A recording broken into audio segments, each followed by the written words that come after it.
We are now at the end of China's technological rise. And the question now is how fast is the fall? China now unable to import the equipment to make semiconductors, or the tools to maintain and operate the equipment, or the software that's necessary to operate the equipment, or any mid or high-level chips at all. Now, any Americans who want to assist with the Chinese semiconductor industry have to make a choice. You can have your job with China, or you can have your citizenship. As a result, within about 48 hours of the policy being adopted last Friday, every single American citizen who was working in China in the industry either quit or their companies relocated their entire division so they wouldn't have to lose their staff. For all practical purposes, the Chinese semiconductor industry of everything over like Internet of Things level of quality is now dead. And that has a lot more implications than it sounds. The Chinese have proven incapable over the last 25 years of advancing sufficiently technologically in terms of the intellectual heft that's required to operate this industry beyond being able to simply operate the facilities that make the low-end chips, and even that had to be managed by foreigners. So there is no indigenous capacity here to pick this up and move on. And since the United States has basically corralled the Japanese and the Dutch, two very pro-American countries from a strategic sense, to join in this ban, really all that's left is potentially Korea and Taiwan. And even if they were fully on board, which they're not, that is not enough to carry all the water that needs to be carried. In terms of industrial follow-on, this doesn't just mean that the Chinese are never going to be able to make the chips that go into cars or computers. It also means that any industry that is dependent upon the hardware dies. So when you think of some of the technological advancement that the Chinese have made in recent years, things like AI and mass automation, monitoring their own population, the Great Firewall, hypersonic cruise missiles, a space program, supercomputers. If the Chinese want to do any of this, they have to buy chips basically on the gray market, purchase pre-finished products, and then pull out the chips and apply them to something they weren't designed for. We are looking at least an order of magnitude drop in the Chinese capacity to operate in anything that is tech-focused. This is a deal killer, not just for the industry, but for a modern technocratic system. From a technological point of view, China is done. The question, of course, is what do they do about it? We are dealing with a one-man government here that's a little petulant when they don't get their way, and where the bureaucracy is either completely static or over-enthusiastic and does things like wolf warrior diplomacy. So I would expect this kind of bag of dicks diplomacy that has evolved in China to get this hard and loud, which will probably only encourage the Americans to act more harshly and start targeting some of the lower-end semiconductors. And that's going to have consequences throughout the world, but we'll get to that another time. The Biden administration has drastically decreased the level of access that the Chinese semiconductor firms can have to American technology. Now, there's this general belief around the world that China is the world technological superpower, and it is able to cut off supplies of pretty much everything to the rest of the world whenever it wants, and that is unmitigated bullshit. There are three types of semiconductors. There's the high end that go into your cell phones, your servers, satellites, power management systems. Those exclusively come from places like Taiwan, Korea, Japan, and the United States. And contrary to contrary to most people's beliefs, over half of all chips made in the world by value actually originate within the United States. And almost all of the chips that are manufactured in Taiwan are not designed there. They're also designed in the United States. So there's no danger whatsoever in the high end from a embargo sort of situation. Second, you have the mid-range chips that are in aerospace, automotive, and maybe the power control systems for your thermostat and your house. Those are Malaysia and Thailand, and those are also not made in China at all. What is going on with these new restrictions is the Chinese are now no longer able to import any of the chips of those two tiers unless they get a special dispensation.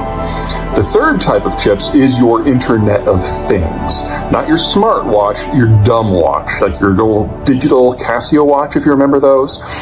This is your digital calculator, perhaps. Your smart refrigerator that keeps track of your grocery list. Things like that. Those are, yes, almost exclusively made in China. Now, what Biden has done is not just say that the Chinese can't purchase the high and the mid-grade. They're also saying they can't purchase any of the equipment that's necessary to make the high and the mid-grade to make sure that they never move up to that quality step. And there are now increasing steps that the Chinese cannot buy the tools that are necessary to operate what equipment they have for the low grade. And we are very close to the Biden administration saying that the Chinese can't even import the equipment that they need to make the low grade, and they are incapable of making that themselves. It's not like this is a hammer. There's an ecosystem of stuff that is required to build, install, operate, and maintain any of the equipment, even on the low end. And the Chinese cannot do any of it without 100% imported expertise and equipment. That is now what the Biden administration is going after. So where does this take us? Well, assuming we have no interruptions to the supply chains for the materials, that's a different topic. We are looking at China perhaps being melon scooped out of all global semiconductors over the course of the next 2 to 3 years. And that's just the start of the Chinese problem, because the Chinese used to import the medium and the high quality products in order to build products and in order to do research. So I'm sure you've all heard about how the Chinese excel at things like hypersonics or artificial intelligence and automation. They do the brain work by using the high-end chips, then putting in their own software. If you can't get the high-end chips, then those entire industries shrivel on the vine and go away.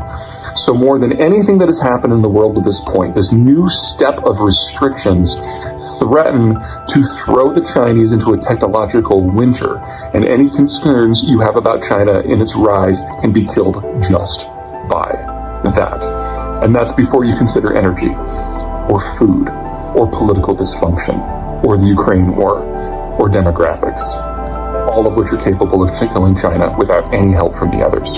As you all are well aware, we are facing a severe shortage of semiconductors for pretty much every industry right now, with the exception of personal electronics. None of us went out and bought cars. None of us went out and bought fridges. We all bought new phones and new iPads and new computers.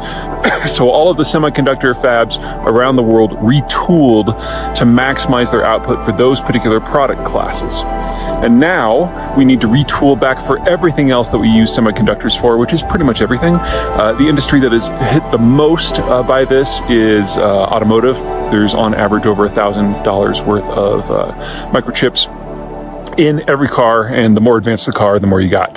Teslas are practically built out of things. Semiconductors are not like any other manufacturing. In any other place, you're going to have all kinds of small and medium-sized businesses who are building all kinds of components, and then those are put together into larger components and ultimately assembled into the end product. It doesn't work that way with semiconductors. With the standard system, if one small company retools or goes out of business, someone else can step in and pick up the slack, or a new firm will form. But with semiconductors, it's all clean room work, and so it all has to be done in the same physical location. So they take the silicon powder, they melt it into a liquid, they draw that liquid into a crystal, they slice that crystal into wafer discs, they then etch the discs, dope the discs, bake the discs, break them apart, and ultimately assemble them into whatever the intermediate product is, all under one roof. That process from start to finish takes 6 to 9 months based on the degree of complexity of the semiconductor. So when the semiconductor fabs started switching back 6 months ago, we're only now getting the first runs from that hitting the market. And it's going to be another 2 to 4 months before those first ones ultimately make them into final products that you can purchase. So you're really talking ultimately about a 9 to 12 month lag. Okay, we will get through this. The retooling has already been done. The supply chain is up and running again. My concern is for the future. Now, with rare earth metals, there's so many places you can get the ore, and the processing is based on technologies from the 1920s. It's really easy to do. There's just a little bit of a lag to set it up. But with semiconductors, not all fab facilities are created equally. The Chinese do the low-end stuff like a smart spatula. The Malaysians and, the Koreans, the Taiwanese, and the Americans do the really high-end stuff, the stuff that goes into like your phone. It's that middle ground that's the problem. The middle ground that goes into, say, automotive comes from Thailand and Malaysia. Now, the Biden administration is putting tens of billions of dollars behind a program to bring semiconductor manufacturing back to the United States. But he's not going after the stuff that's in Thailand, and he's not going after the stuff that's in Malaysia. He's going after the stuff that Americans have the quality advantage. That's the high end. That's competing with Taiwan, Korea, and Japan. That's not where the shortage is. Also, when people say, bring semiconductor manufacturing back from China, no, that's not the stuff we want. That's the low-end stuff. That's the stuff you would subcontract out anyway. And besides, most of it's not designed in China. It's designed here. Most of the stuff that's designed, or that goes into automotive in Thailand and Malaysia is designed here. And a good portion of the stuff that goes into the Taiwanese semiconductors, which are some of the best in the world, are designed here. Bringing this all under a new manufacturing umbrella is not something you do in 6 months or 9 months or 12 months or 24 months or 36 months. So if I'm right about the future of the global trading system, and it really does break down, the United States is going to have to do one of two things. Number one, it'll have to go down market with semiconductors, and that means building a lot of $10 billion fabs as quickly as possible, and as quickly as possible is probably 2 years. That's a long time to go without automation in automotive. Option number two, the United States might not care about the world anymore, but we're probably going to care very much about Southeast Asia, and it will be critical for the United States to maintain a security and economic and diplomatic presence in that part of the world in order for this portion of modernity to continue.